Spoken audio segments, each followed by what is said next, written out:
When there's no more room in hell, the dead will listen to Bloodfest, the podcast.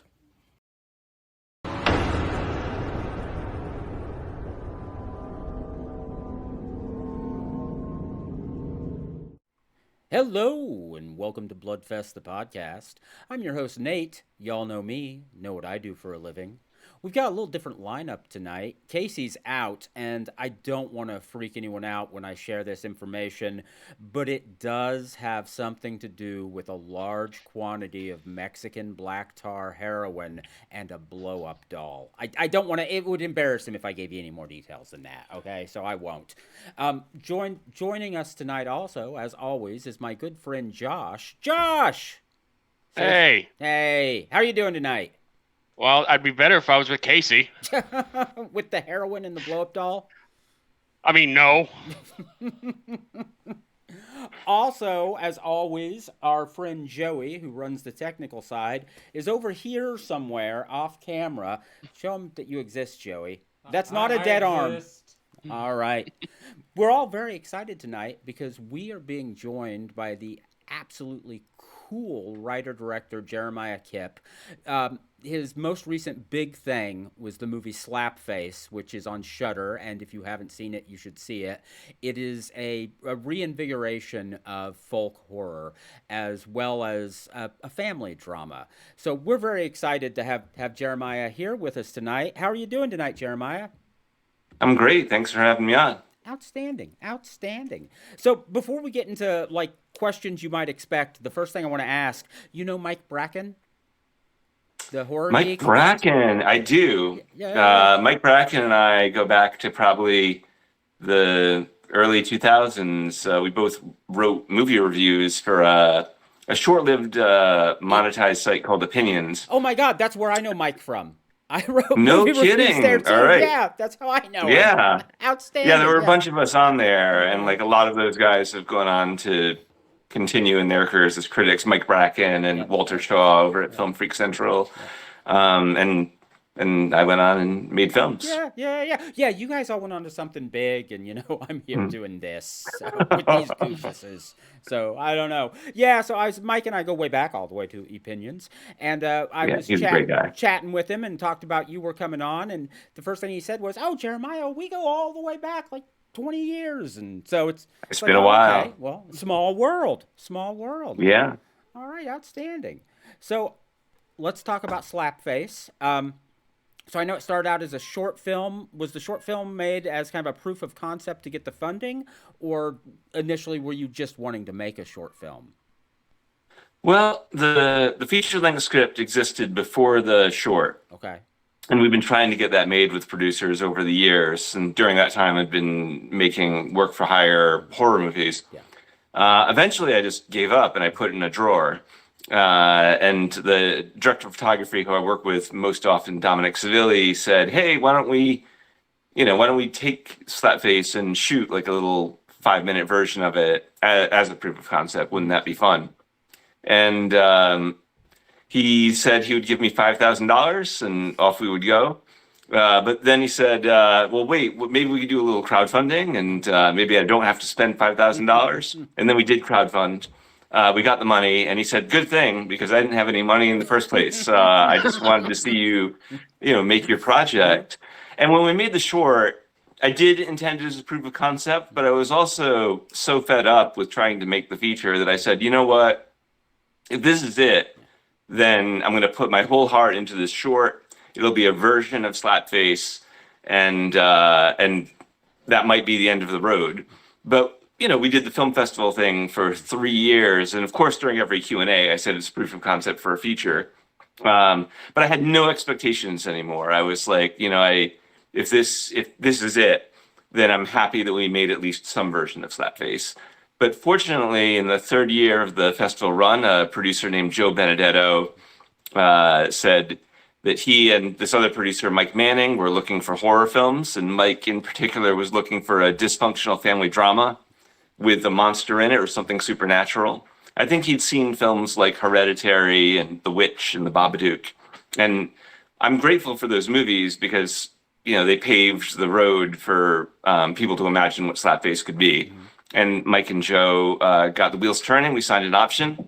At that time, I had no reason to believe they would get the movie going either. But I was scouting locations, and 8 months later, there we were. I was on set with the monster and the little boy, and the feature was made. And that was really great. But yeah, the short was kind of a labor of love. And as it happened, it turned out to be the tool that was needed for the feature to get made. Yeah. So I've noticed that it seems like that happens a lot with not with huge Hollywood films, but with actual real movies, independent movies. That happens a lot. You see a short. Just talking with Larry Fessenden not that long ago. Habit started out as a short before he That's made right. the feature that honestly made his career and put him where he is. Does it seem like it's easier to get a film made, to get a feature made, if you start with something like a short to sell it to people? I think it's a possibility. It allows producers a visual representation of the film. I just found that, a lot of the time when I was shopping the feature-length script around before the short, people would ask questions like, what does the monster look like? Does the monster look like Shrek? Yeah. And I was like, no, there's like a full-page description of the monster. It's like a 7-foot-tall witch creature. And the short really allowed people to imagine what the feature could be. So in that sense, I think it's very useful. Other features have come about the same way. Jill Gavazian made The Stylist as a short and then into a feature, and there have been numerous others. Yeah. We're actually going to have her. I don't think it's here the only way, but it's a way that you can do it. But I should also add that I once we did it, I was advocating for it and telling other filmmakers, yeah, this is how you do it, guys. And some did and some didn't. Mm-hmm. So making a proof of concept isn't a silver bullet. It's not the surefire way to get your feature made. But in my case, it definitely was the thing that allowed the doors to open. Okay. So Slapface is a hit, honestly. I hear people it's done well. Yeah, I hear people talking constantly about it. I know Shudder did a big push for it. Does having that as a success, will that make it easier, do you think, to get funding for the next personal film you want to do, for the next thing that's not, for hire? It looks that way. Okay. I did the feature I did after Slapface that is finishing up post right now was another work for hire, but it was great script, great producers, great people, and I was really happy to do it. And they allowed us to bring the entire Slapface crew on board. So in that way, it felt like a continuation of the work that we'd been doing. But the next one, if everything goes according to plan, we're looking at something this fall that is something that I would be writing and directing. Okay. That's a real possibility right now. Okay. And is it all very hush-hush and secret right now? I can't say anything yet. We'll be hopefully making an announcement soon. I think a couple of things need to fall into place, but it all seems like it's going in the right direction. But having Slapface on Shudder definitely pushed that in the right direction. I definitely get more better, more interesting work for hire opportunities now. There's the projects that have come into my email inbox have been a lot better, and it's because of Slapface. People liked that movie and thought it was well acted and well shot, and I'm very proud of that film. So I don't know. I've always had the philosophy that good work with good people leads to more good work with more good people. And Slapface certainly has done that. Oh, outstanding. So it's on Shudder, obviously. So do you feel like the advent of horror streaming, Shudder, Screambox, there are a few others out there, do you think that's helping to create a bigger market for horror movies, especially smaller horror movies that aren't churned out by big studios? Well, it's weird because I've lately started thinking of it as the home equivalent of the drive-in. Yeah. Streaming just affords numerous filmmakers opportunities to have their work shown. And Shudder is such a great home for good films, not just the Shudder originals. I loved the Addams Family film Hellbender. Yes, they came out the same month as Slapface, and I was a huge fan of the Addams Family. I loved that Shudder programmed 2 coming-of-age witch movies the same month. And the Addams Family and I have since become friends. You know, they live like an hour away from me, and we've been talking about like having a visit. But you know, like Shudder just allows audiences the chance to see a diverse palette of movies. So if you were, if you were going to Shudder, like one night you could stream like a gory slasher, and then the next night you could stream elevated horror, and the next night you could stream some comedy horror, all written and directed by like really smart, talented people. Yeah. So I'm excited about it. I think it's a good thing. Yeah, I'm a big fan of Shudder. Me too. Honestly, yeah, I think I'm a lifer on the subscription. I mean, I could be living in a cardboard box, and somehow I'd be coming up with the money for the Shudder subscription. So, Yeah. Do you subscribe to Screambox also? I do not. Just Yeah, I don't Shudder. either, but I was Yeah. curious. Like, Yeah. 'cause I've been hearing so much about it. I'm tempted right now because Screambox is getting. It seems like they're getting a lot of more recent stuff and doing more original stuff. So I am tempted to add it on, but then I've got to get rid of some other streaming service, and Of course. and I want to get rid of one of the weird British streaming services that my wife loves, and she'll be mad at me. She's like, "No, we can't get rid of Acorn." I'm like, "But it's the same as BBC Plus," and she's like, "No, I need." So you know how it is. So. Slapface is a film that's very much about bullying and abuse. Is that a subject that you felt like needed to be addressed right now? Is it an important topic for you? It was certainly a subject that was close to my heart. You know, I grew up in a very remote, rural part of Rhode Island. And I grew up with my grandparents. And really a lot of the stuff that happens to Lucas, the child protagonist in the movie, was stuff that my grandfather had told me about his childhood. Like his dad played Slapface with him. Okay. And his dad learned it in the orphanage. And basically played this game with my granddad where it's like, if you're behaving badly, then we're going to play this punishment game where you will hit me and I will hit you back just as hard. And we will continue that until our situation is resolved. And I found that so frightening because I loved horror movies as a kid growing up. My grandparents were extremely lenient about what I could watch. And I would watch things like Dawn of the Dead and Texas Chainsaw Massacre and the David Cronenberg movies. And I would read Stephen King novels. And I didn't make any distinction between that kind of media or those books and fairy tales. Like it all felt like an imaginary dream world to me. But the stuff that my granddad was talking about, because he indeed was bullied by 3 girls who would chase him home from school and throw rocks at him. And one of them would circle around and say, like, "You're my secret boyfriend, kiss me, but don't tell anyone, or like we'll beat you even worse." You know, all that stuff was pulled from reality, pulled from my grandfather's reality. And I thought that that kind of world existing in counterpoint to the supernatural, you know, it made human beings look a lot worse, in my opinion. You know, like who wouldn't want to be friends with a 7-foot-tall monster, especially if you're a lonely kid growing up remotely in poverty. Like I frequently thought about monsters and wanted them to be my friends. I would watch Sesame Street, and I was like imagining being friends with Cookie Monster and Grover. And in the case of Slapface, it's a 7-foot-tall witch. But like, what is worse, you know, this 7-foot-tall monster or child abuse at home?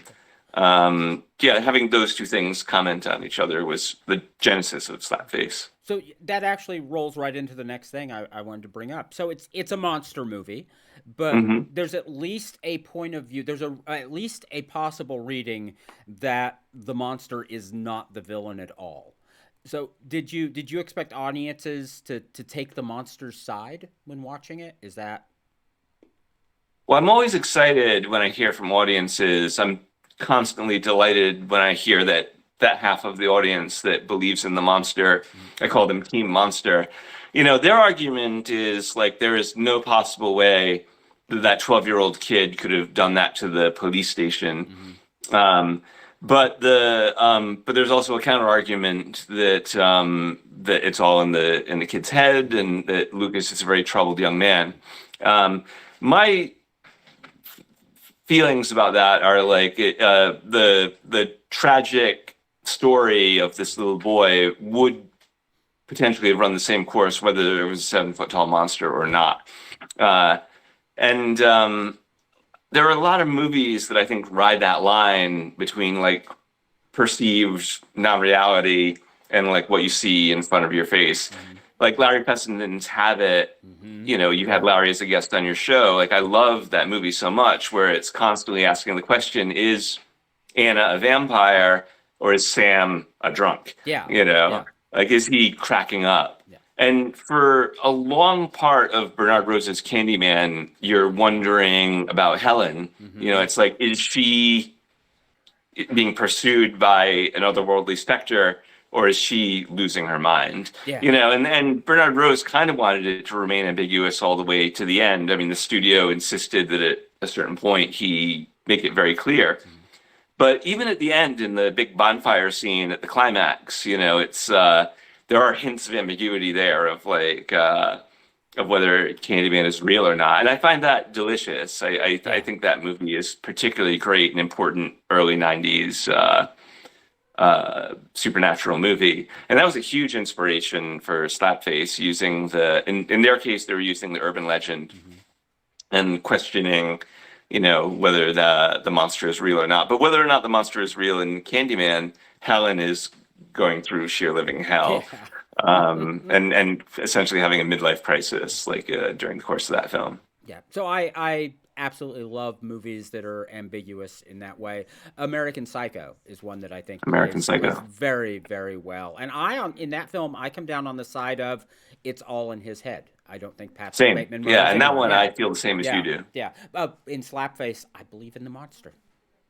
Yay! Team Monster. So I was curious also, because it is a monster movie. So did you take any inspiration from, the classic monsters, Gilman, Frankenstein's monsters, that sort of thing? Well, I loved those movies. I grew up, I watched them all. I watched the Universal classics. I watched all the 70s American horror. When I was in high school, I got into the Italian horror movies, Lucio Fulci and all those guys. But I always was fascinated by monster lore and the feeling of like a dense mythology. So Slapface is certainly informed by like all the stuff that I'd read and all the stuff that I saw.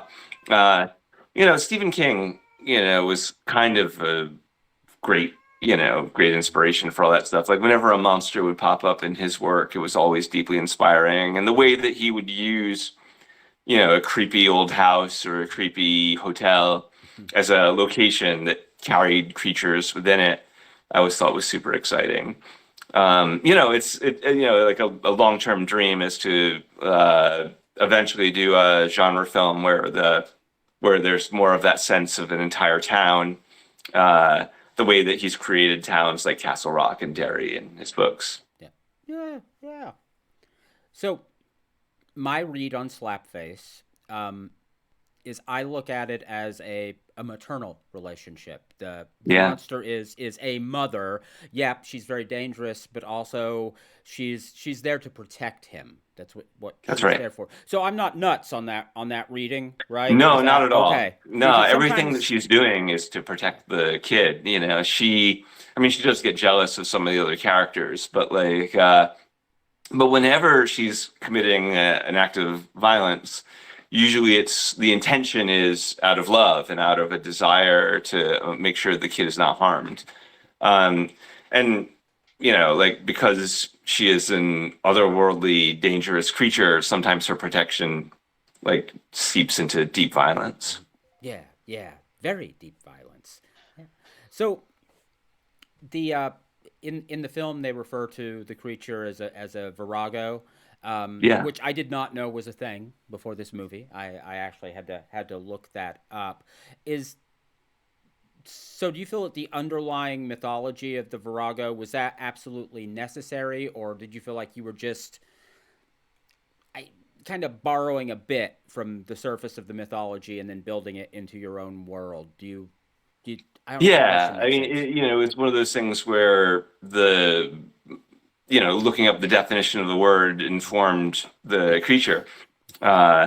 and you just leap off of that and let your imagination take hold, and as it went on, it got denser. But the name stuck. We called her the Virago Witch. So if you'll notice, I'm looking down at my prepared questions, and I'm now going to reach the point where, oops, we already covered all that when we did earlier questions. Because I actually have a question here. Did the resurgence of folk horror with movies like The Witch, Midsommar, etc., did it make funding and distribution easier to secure? Oops, we asked that already. So yeah, it certainly did, though. I was very happy when those films were coming out. Like, I mean, not just for my own sake, but for the sake of audiences. I hate the term elevated horror. Because I think these movies are for everybody, and I enjoy The Witch just as much as I enjoy Terrifier. Yeah. But but certainly watching those films, it allows someone like Toni Collette to give like a tour de force performance in Hereditary. Yeah. It allows robbed by the Oscars. It allows Willem Dafoe the opportunity to go for it in The Lighthouse. And that was something that was important to us on Slapface. Like I was really happy that the producers really cared about the acting, and they wanted to cast the best possible people. That said, I must tell you that like my favorite actor in the horror genre is Tom Atkins. I love his work in the John Carpenter films and the George Romero films. He's quite an extraordinary actor. When people say, who's the actor that's on your wish list of the person that you would most like to have in a film, I always say Tom Atkins. Oh, yeah. Oh, so absolutely. So, okay, this will seem strange, but all of my female friends, and they are younger women in their 30s and earlier, are obsessed with Tom Atkins. Like seriously, I on Facebook constantly, like 32-year-old women I know will be posting a picture of Tom Atkins' ass, and it's like, this is what real men are like. It's like, I mean, yeah. Well, Tom Atkins is the characters that he plays are very confident. I was always like really won over by the scene in The Fog, where he picks up Jamie Lee Curtis in his truck, and she says, "You're not weird, are you?" And he says, "Yes, I am. Yes, I am weird." And I was like, "This is the protagonist for me, for sure." I love that her response is good. I'm weird too. Yeah. I love that movie so much. Yeah, Tom Atkins. I actually sometimes will answer my phone, Thrill Me, just because of Night of the Creeps, because I love that. Yeah, that one is a wonderful 80s classic. Yeah, such a stupid movie. I love it so much. So what you said, though, about not liking the term elevated horror, I hate that term, and I hate it because it's applied like this is something that's just happened. We've started making smart, quality, important horror films, and I'm like, bitches? You think The Cabinet of Dr. Caligari wasn't elevated? I mean, horror has been elevated since day one. Yeah, I mean, there's always been, I think both are great. It's like the populist horror of Frankenstein, the Wolfman, and Dracula could exist side by side with Val Lewton. Yeah. And that's been true always, if Rosemary's Baby came out today, they would say that's elevated horror with like with prestige actors like John Cassavetes, and it's kind of an erroneous term because that kind of horror movie has always been able to exist side by side with the other parts of the genre. Yeah. Like Don't Look Now, starring Donald Sutherland and Julie Christie, would be called an elevated horror film now, and that was in the 70s. Yeah. So, I mean, I think there's room for everything, and I think we should get less narrow in our ideas about what is highbrow and lowbrow. Yeah, I agree. I agree with that. I think that oh, Kitty, do not get on that computer. Sorry. Joey stepped away, so no one's guarding the board over here, and his cat wanted to climb up there. So, sorry. Well, one day she just turned off our cameras in the middle of a record. Oh, no. So where was I with elevated horror? I lost it for a second. Sorry. So I was going to ask, so we were talking folk horror. What do you think is the greatest folk horror film other than Slapface? Well, like the great, there's the original three, right? Wicker Man, and the Blood on Satan's Claw, which is really quite a good film. Yeah, it's like well worth checking out. It's like almost like a portmanteau movie. Those are excellent. Golly, I mean, gosh, there's just so many. But I mean, like, I'm more excited. Like when The Witch came out, like that was just like a formative film. It's like, when it came out, I was like, oh man, like Robert Eggers did such a brilliant job. And I enjoyed his follow up to The Lighthouse, which kind of almost feels like a Lovecraftian horror, which is great. It actually does. But it's like Lovecraftian horror where whatever the cosmic horror is, it's kind of off to the side. It's just like almost not there. It's implied. And I love that movie so much. Yeah. I think about that movie constantly. Okay, so here, I was listening to, there's a podcast I listen to quite a bit called Plug It Up, and they talk about the monstrous feminine and things like that. And they actually talked about The Lighthouse, and they argued that it's queer horror. And I've been trying to I would make that argument too. See, I've been trying to figure out if I agree with that or not. I think it might be, but I'm not 100%. It doesn't have to be. That's the thing. Lighthouse does not have to be read that way. But like I think it's kind of a fun interpretation. And I mean, it's like it's one that I could happily plug into. I don't even know if that was Robert Eggers' intention, but like certainly it could be read that way. See, well, and that's something I love about art. And I hate to use the phrase "the death of the author," since I talk to creators, and I'm not suggesting that I'm going to ignore what you're saying about what your thing's about, but I love that everybody brings their own interpretation, and I think part of the process of art is the audience bringing what they bring to it as well. Absolutely. No, it's my great joy. I feel like once you finish a movie, it belongs to the audience. It doesn't belong to you anymore. I like that. That's actually really nice. I was also going to ask. So prior to Slapface, as you had said, you've done a lot of work for hire. How'd you get into that? Well, I've been making movies forever. I was like the kid with the VHS camcorder running around with all my friends making movies. And then that got, I cut a reel together and went to NYU Film School. And from there, like after I graduated, I was like, let's go make a feature now, like most NYU students. And it just didn't come together quickly. But I did join a film collective called the Sunday Club, where every Sunday we would get together and make movies. So I was always making stuff. I didn't get my first feature going until like 2010, but that was another one where like the producers had seen a short film that I'd done on the festival circuit and said, hey, we're doing a Killer in the Woods movie with Tom Savini killing people in the woods. And, you want to go direct that. Yeah. And, it was one of those things where like I had no real, like the cut of the film is not mine. It's the script was what it was. Yeah. But I really wanted to, I wasn't able to get my own films financed at that time. And I was happy to work with Tom Savini. I loved Dawn of the Dead and I loved From Dusk Till Dawn, and Tom was absolutely great to work with.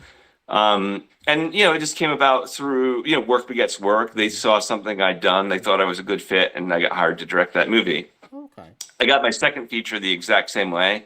I had a short that was on the festival circuit called Painkiller that was doing really well in the horror world. And then the producer of Teresa and Allison, a guy named Charles Lincoln, the son of Fred Lincoln from Last House on the Left, who plays Weasel. Yeah. I think that's the character's name. He was doing like a lesbian vampires in Brooklyn movie. And, he saw this thing I'd done and, was like, you want to go for it? And I was like, sure. And I had a great time doing that. It was like a DIY down and dirty, scrappy underground movie. It was like, when I was doing it, I was like, wow, this kind of feels like if Bill Lustig were doing Alice in Wonderland or something, which was fun. I had a good time making that movie. Again, like I didn't, I had no real say in the final cut of it. Like that movie is like 2 hours long and it should be 85 minutes. I still am really, I still had a good experience on that. Like Charles was a first class weirdo in the best sense of the word. And, it was kind of a delight to make, but like those first couple features, it's like, you get a little frustrated when, you want to call some of the shots, but you are not I had nothing to do with the financing. I had nothing to do with like any of the creative control. I was just there essentially being a jobbing film director. But I did think a lot about the people who started out with Roger Corman, like particularly, like I love Jonathan Demme, who did Silence of the Lambs and so many great films. And his first film, I think, was called Caged Heat, which was a women in prison movie. Yes. You know, and if you watch that movie, you still see a little bit of Jonathan Demme in there. Yeah, you can see the style. You see that with so a lot of the people that Corman gave their starts to. It's fascinating to watch the early things they did with Corman. Coppola, for instance, with Dementia 13. Oh yeah, for sure. Dementia 13 is not a great Dementia 13. film. Yeah, it's not a great film, but you can see Coppola in it. You can see that. Yeah, for sure. You know, like when you look at it in the spirit of it's a 70-minute, no budget, you know, kind of slow moving, you know, killer with an axe movie in an old country house or whatever. You know, you're kind of like, all right, yeah, it's kind of familiar, it's kind of been done, but like it is a kind of a delight to see Coppola going for it. Yeah. You know, and as much as he can under the limitations of that kind of filmmaking. Buck 87, I think. The Corman movie that I thought worked really well. Have you seen Targets with Boris Karloff? Yes. Like that was pretty great. Yeah. And is that Bogdanovich?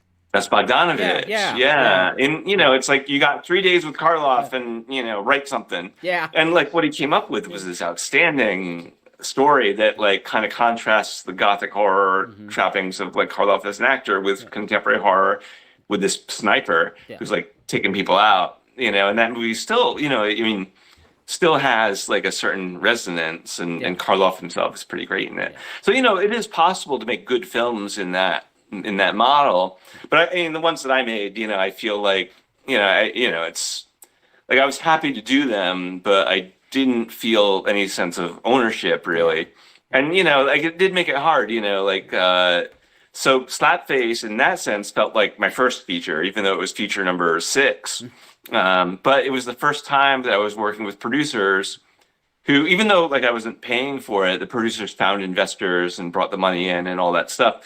You know, Mike Manning was exceptional to work with because he said, essentially, let's make a deal. We never have to hire anybody that you don't want. And as long as we don't, as long as the producers also agree that, like, you know, if they veto someone, we can't hire them either. So, like, everybody had to mutually agree that these were the right people. Consequently, like, everybody in the cast and everybody in the crew was a hire that we had decided upon. The edit of that film was one that like got shaped by me, you know. It's like, and Mike Manning was deeply, deeply involved and gave brilliant notes.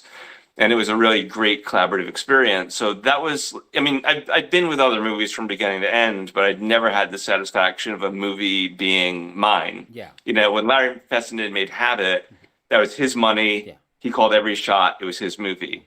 When the Addams Family did Hellbender, it was their money. They called every shot. It was their movie. And for me, it was a series of films where, like, I did, you know, I showed up and was very professional, as it were, you know, but didn't have a lot of creative say. Like, you know, like casting decisions and editing decisions were entirely not up to me. But with Slapface, everything, I got to weigh in on every single creative choice and, you know, got to make the movie that I wanted to make. And that was like a real source of joy.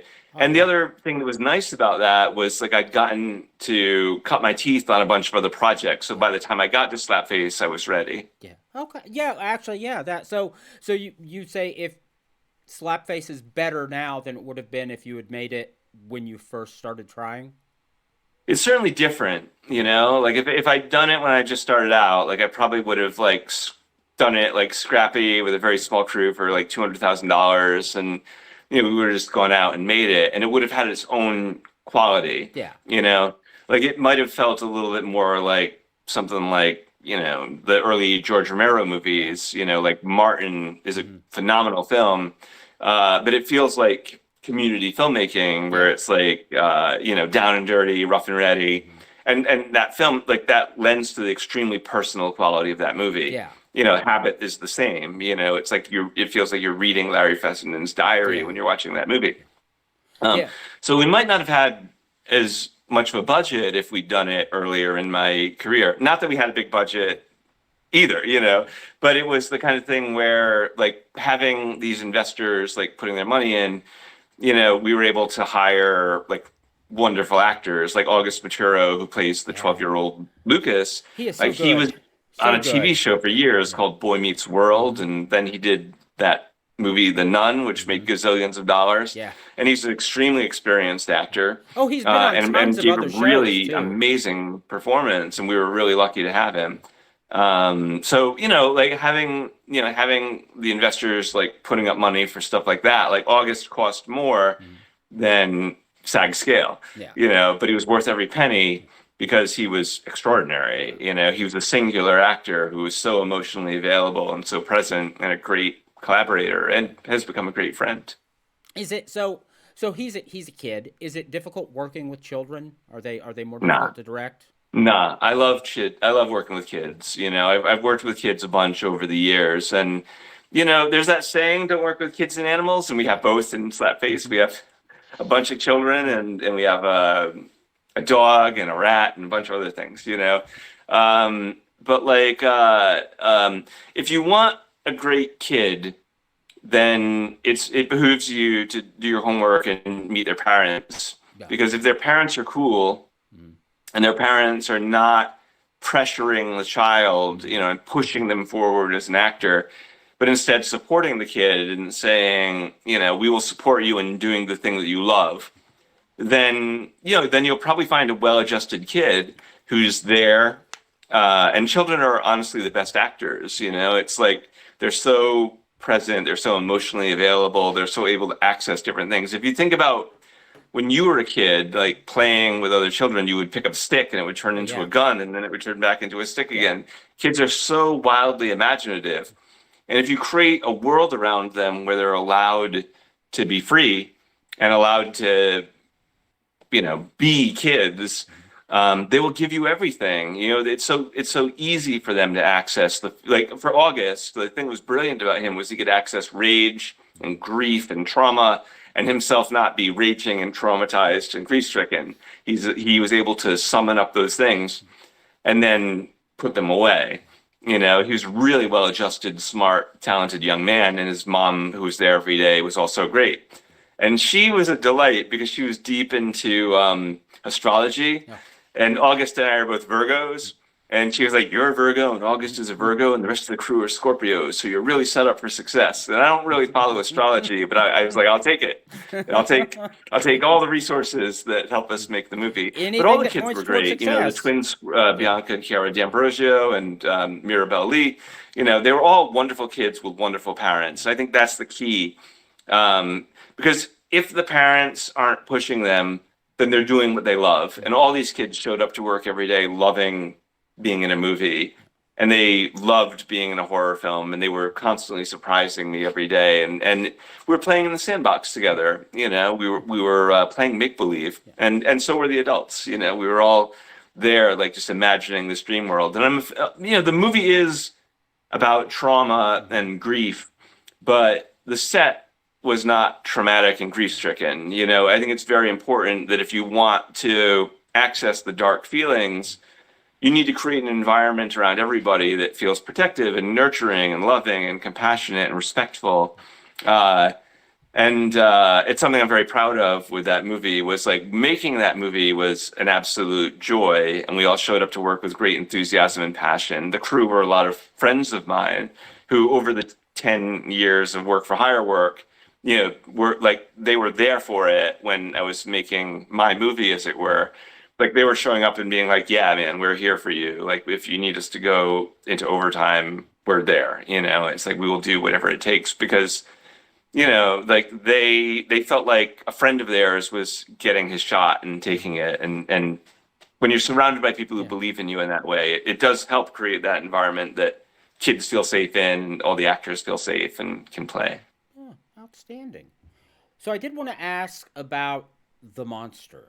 So sure. Did you design the look of her? Did you start with sketches? How did she come about? How much of that was from your mind? How much was your effects team and your designers? Yeah, it was all all right. So it all started on the page, like it was laid out in the screenplay what the monster would look like. And then once we hired the VFX team, it started with some sketch work and then design work. and then application, so that was part of it. But like the other things that made the creature come to life were that special effects are just rubber and paint without an actor underneath them. It's like the work of Lon Chaney and Boris Karloff and Doug Jones, all these wonderful physical actors who embody creatures. Robert Englund playing Freddy Krueger, it's like the actor inhabits the rubber and paint and brings those things to life. And Lucas Hassel was such an enormous gift, an enormous physical actor. He's my friend. He was another one where for 10 years we've been friends making movies together. And whenever, like, the way he got involved with Slapface was like years and years ago, we would do screenplay readings just to test it. And he would always read the screen directions, because I always say hire the best actor to do the screen directions because my scripts are pretty visual and that person is going to be talking more than anyone else. And they're the storyteller. Anybody who's listening, needs to be riveted, and the person reading the screen directions actually needs to be the best actor. So Lucas, after one of the readings, said, "Hey, if you ever get a shot at making this movie, I'd love to play the monster. I feel like I understand her."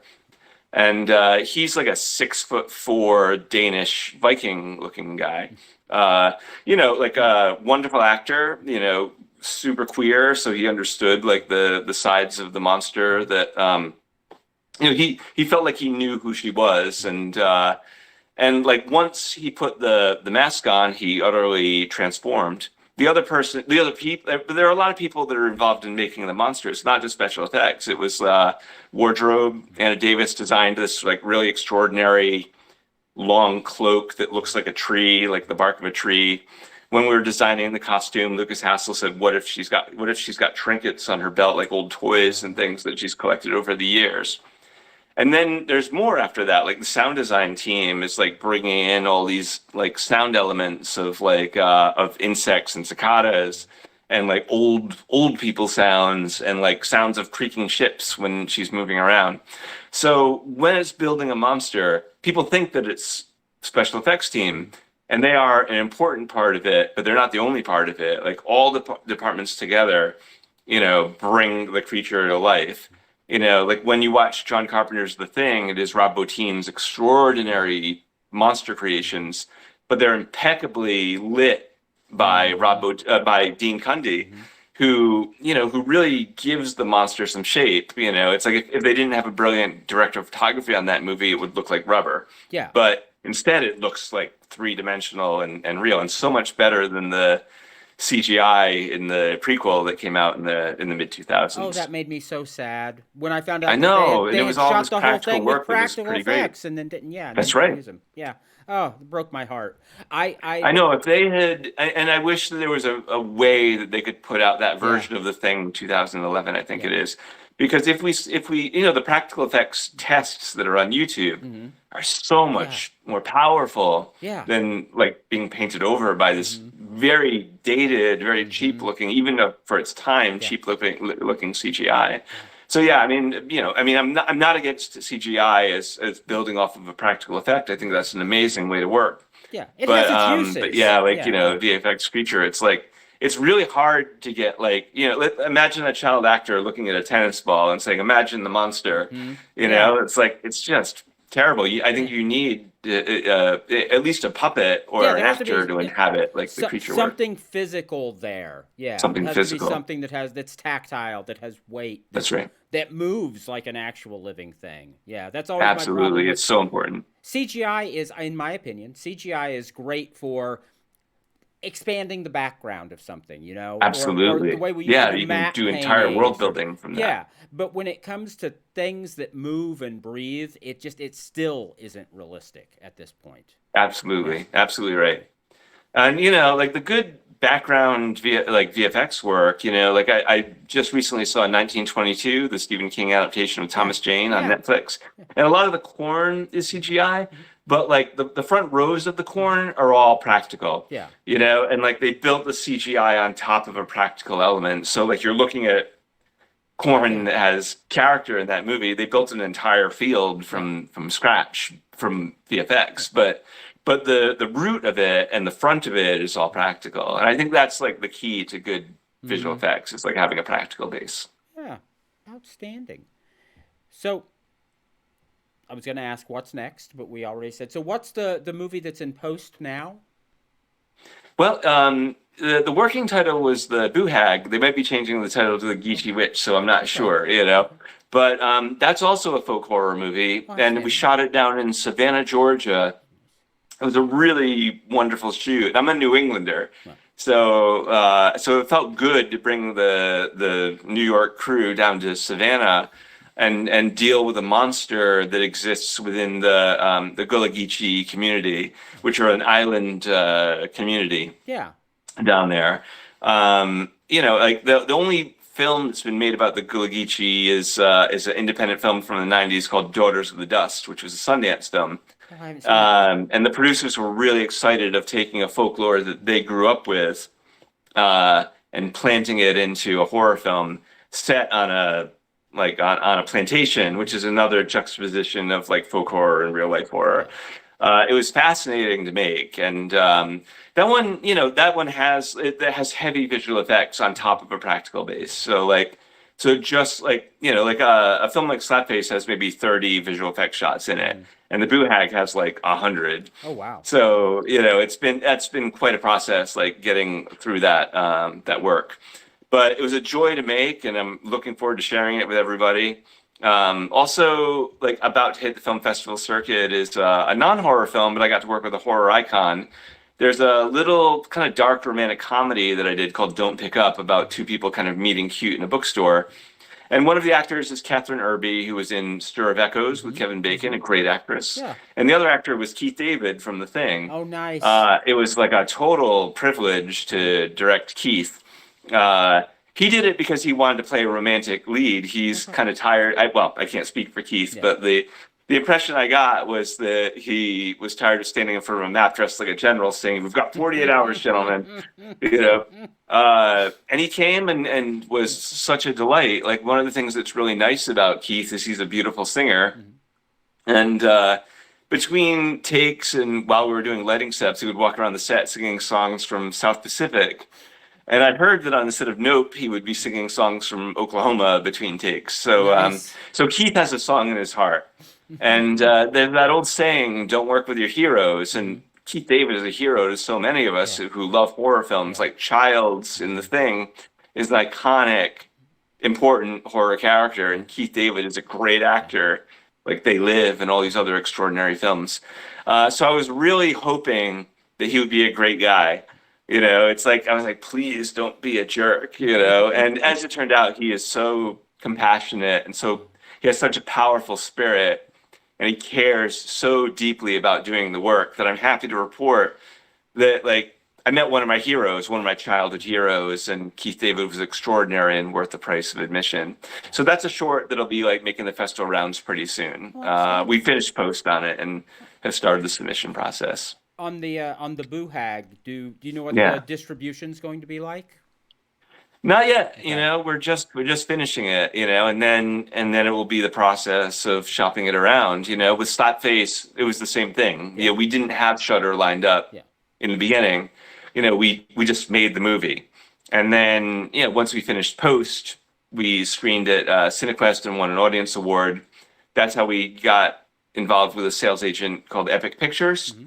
They made a great movie on Shudder called Lucky, starring Brea Grant. I love that movie. It's a good movie, yeah.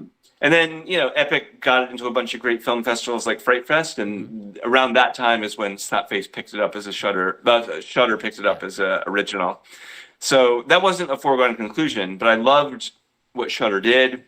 Shudder knows about the Boo Hag for sure, and we'll see. It's like I would love to work with Shudder again, but it's one of those projects where like it's a work for hire. I only have so much say in like what the life of the project will be after it's completed. But I'm certainly going to encourage them to do the festival circuit, and certainly like start a dialogue with Shudder and everybody else. And they'll obviously do what they're going to do with their movie. But But I hope for the best, and certainly my experience with Shudder on Slapface was top notch, A+, super positive. They love horror films. Yeah. Like they treat their movies with such care, and they really put them out there. And just the people who work there are wonderful people. I mean, talking to them is like talking to you guys. They're just enthusiasts about the genre. And they care deeply about like putting out like content that is like daring and original. So I was extremely proud that Slapface got picked up by them, and extremely proud to be in the company of other great films that I admire so much. That's awesome. That's awesome. So, you'll have to bear with me. I've been very light on sleep for about a week now, so my brain's not. Oh, I understand completely. So, hey, Josh, you had some questions, and I haven't given you even a bit of room to squeeze in and ask some. Yeah, I'm always sitting here week to week wanting to collaborate, and I just end up being fascinated by this whole thing. I mean, just you guys just talking back and forth about the movie, and I learned so much because when we started doing this, I knew stars and I knew plots. I didn't know anything about like behind the scenes, anything like that. It's just fascinating to get to hear you tell your stories about, just making all this. I don't really have any questions. I just wanted to ramble for a second. Are but you serious? Well, Josh, who's one of your favorite horror movies? You said stars were the ones that really motivated you. Who's like a horror movie star that you love? Like that you're like, that's one of my favorite actors. Well, one of my first ones was definitely Robert Englund. Yeah, he's so good. My first horror movie was Nightmare on Elm Street Part 3. Classic. And it's just Part 3 is Yeah, I didn't even start at the it's beginning. like some people, it's hard to say which is the best one. It's 1 or 3. It's like depends on the week. I would say 3. My wife says it's So 4. So we kind of just have a marathon with those two and call it good. Jennifer I mean, the says first it's was 3. 4. Jennifer says Yeah. it's 4.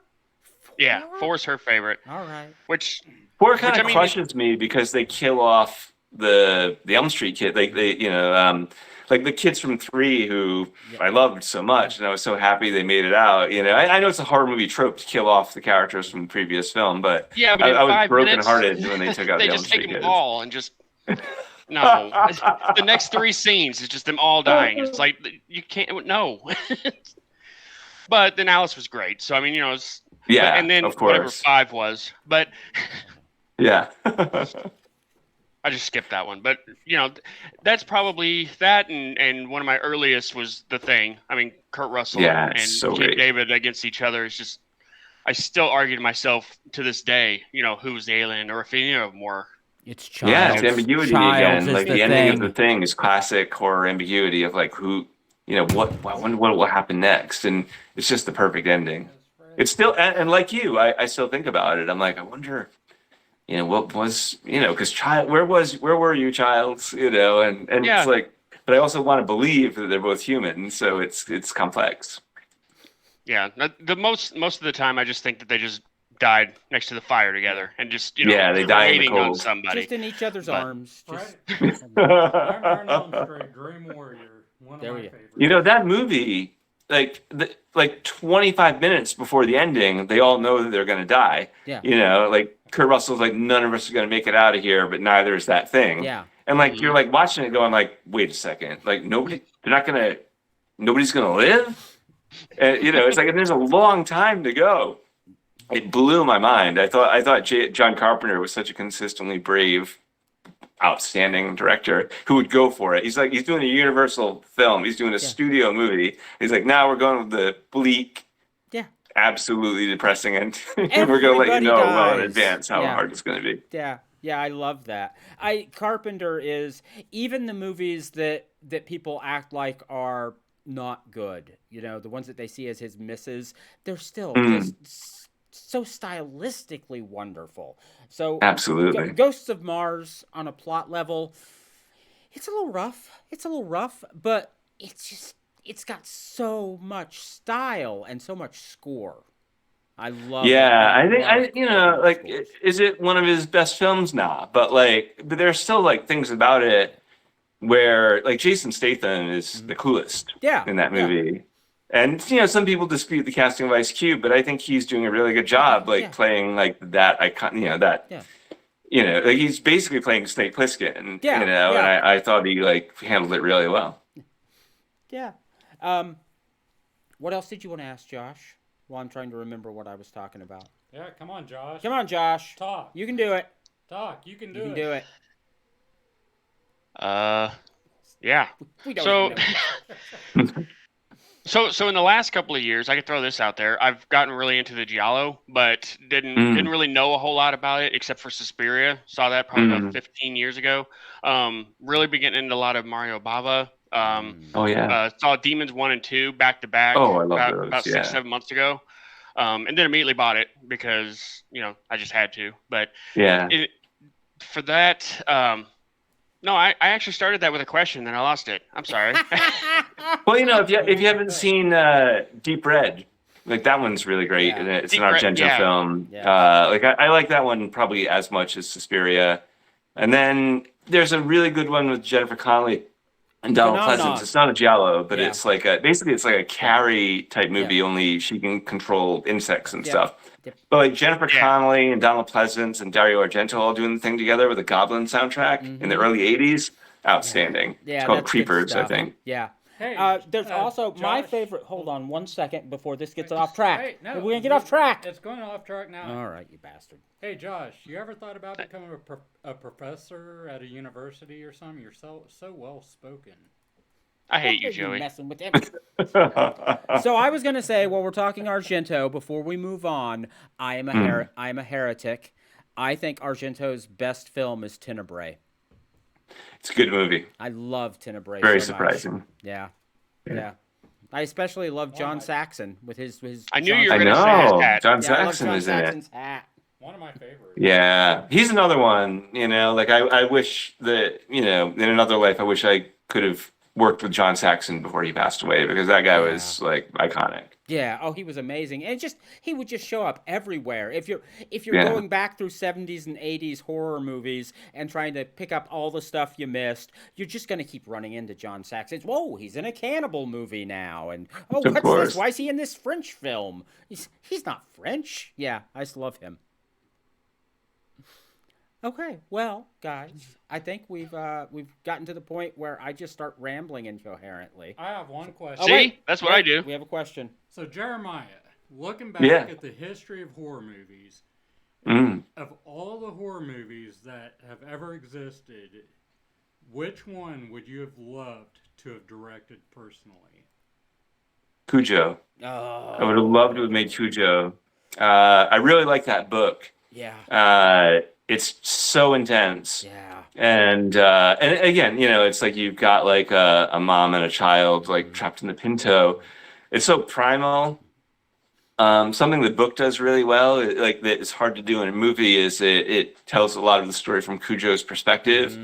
And I wish that it's one of those things where like the challenge of that would be to make Cujo feel like a full character. And there have been movies where they've had animals in them where the animal felt like the main character. Like there was a film in the 80s or 90s called White Fang, yes, where the dog is the main character, and it's like I would I would be open, like, because the 80s film was so great and Dee Wallace was so extraordinary, and had a lot of power to it. It's like you wouldn't want to remake that, It's like it was quite a good film. Yeah. But if you could find a way to tell that story in a lean, spare style, and really like bring Cujo into the fore, not just as the antagonist, but as a proper character, that would be great. And then there's a lot of anxiety throughout that whole book. I mean, it says kind of gnarly as Pet Sematary in that way. And the movie like is going for a different thing. It's almost like everything is going okay in that film. It's almost Spielbergian with like the suburban, mom and the kid and the light, gentle music and all that kind of stuff. And I think the movie does that very well. So it would be nice to see a version of Cujo that is as full throttle, intense as the book, like where the spirit of the film feels a little bit more like something like Steven Spielberg's Duel, where it's like going for it, like with cinematic intensity the whole time. So Cujo is that movie. Like I think the film is really terrific and iconic. The book is truly great. Like I read it again during the pandemic and was so unnerved again. It's like my third time reading the book, but unnerved again by the power of the bleak ending. So I have not read that since I was a kid, but you talking about it, I immediately started thinking, oh right, things were kind of crappy before she ends up trapped in the car. Like the dad's job, he's like in advertising, and the cereal they advertise is making kids sick or something, and and there's a lot of money pressure because this whole thing is going south with his job. Like financially, that family is in a lot of trouble, which I think a lot of people could relate to now. Like the financial pressure of like, just like living in the world we live in now. You know, when people are pumping gas into their car, they're looking at the meter and like worried about it. So Cujo has some like the story before the dog shows up is fraught with tension. You know, like it's not like things are really difficult in their marriage at the top of the story, and really difficult with his job, and they're all kind of struggling.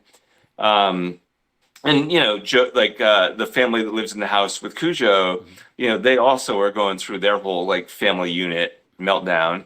And in that sense, like the book reminds me a little bit of there's the 80s movie called The Day After, which is a nuclear war movie, where it's like life is going on until it quickly stops and everything changes. And with Cujo, the novel, like everything is going badly, but in a human way. And then once the dog with rabies is taking people out, you know, it's not a supernatural story, but it has that feeling of like a supernatural superpower, like a juggernaut that is attacking everybody in a very physical form. I just thought it was beautiful in the book how they took real life discomfort and then they escalated into this absolute mayhem with the dog. Now I have to reread it now because I have to see if it plays the same way for me. When I was a kid, I had so much sympathy for the dog. I really did. Too. I mean, I of course had sympathy for, you know, for them, but the dog didn't ask to be bitten by a bat. Yeah, if you read the tragedy of that story is Cujo. You know, Cujo is presented as a good dog. You know, and like if Cujo were a person, a good, noble person who gets completely decimated by this illness and transformed into something else. And if you read it that way, of like someone good turned bad, not by choice, but by given circumstance, you know, it's like the tragedy of Cujo, you know, and the dog in some ways is aware of what's happening, which makes it all the more frightening. It's almost like, you know, Jeff Goldblum in The Fly, like turning into Brundlefly, like the rabies is taking over the dog, the evil is taking over the dog. Okay, I haven't made like one dirty joke all night, but now I have an opening. So I've constantly thought about having a shirt made that has a picture of Jeff Goldblum, and then it would say, Seth Brundle says, "Ever swallow a fly?" Oh, come on, Josh. I mean, you have to do it now. Yeah.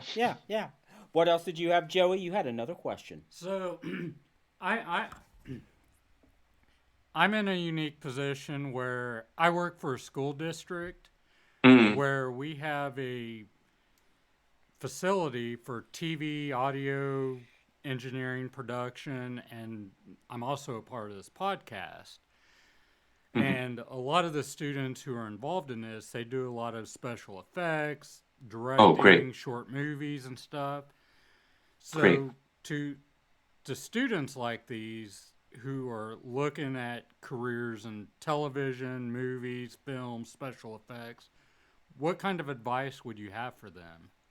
Well, that's a good question.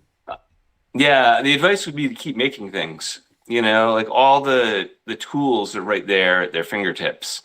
And technology has changed since when I started out. Like you don't need a giant infrastructure to go out and make films.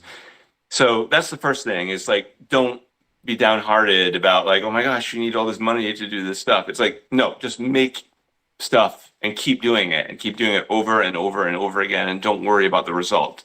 You know, like over time, you're just going to get better and better and better at it. And then as you're getting better and better and better at it, the other thing I would say to those students is like, think about, certainly like watch the movies that you like and pay homage to the films that you love, but like all the best movies are about something that comes from within you. So to the students, I would say, like, what are the things that you're afraid of? What are the things that you care the most about? What are the things that make you the most angry? Like, think about it from an emotional place. Like, what are the things that like light you up? What are the things that like make you despair? Because those are the things, if you feel that way, other people will feel that way too. And I would say, sing your life through your work, like talk about your experiences and share them with others. Because the more specific you are about your own given circumstance and your own feelings, the more the audience will connect to it and relate to it on their level. They'll say, "Oh, I was bullied too," or "I know what that feels like," or I know what it's like to worry about money." And horror is a metaphor for like our deepest fears. So like when you think about what scares you, often that can manifest itself into a creature or the secret person in the woods or the unknown entity or whatever it is.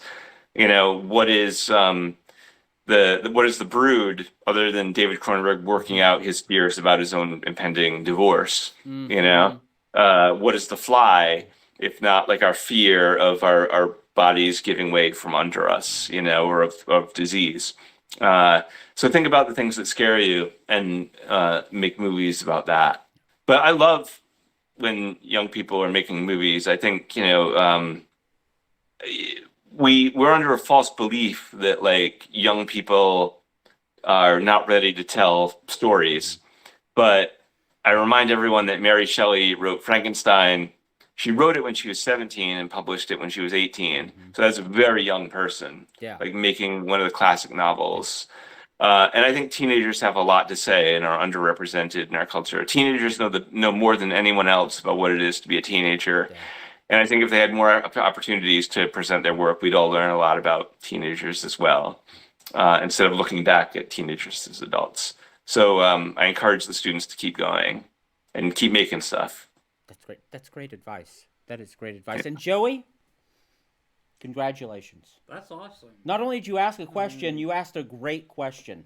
Well, you never ask questions, and you come in here. Why aren't you asking more questions? And again, I'm in a unique position where I work for a school district that has such a great program that, to get students involved in filmmaking, journalism, writing, directing, and then getting to be a part of this podcast and getting to actually speak with people like Jeremiah who are actually doing this as a career, getting that advice from them directly to give to these students, that's huge. Yeah. And I think it's great. It's a great opportunity, and it's amazing.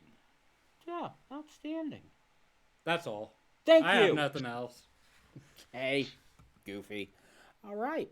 Well, guys, I think that is probably, we normally try to record just under an hour, about an hour 10 now. So our audience will start checking out soon.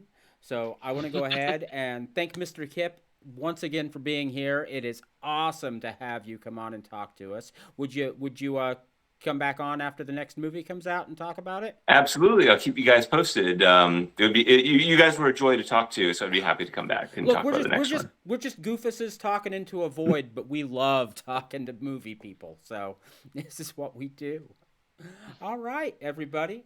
For Josh, Joey, Casey, who's, a raggedy little bitch, and that's why he's not here, and our guest, Jeremiah Kipp, everybody have a good night. This has been Bloodfest. Catchphrase.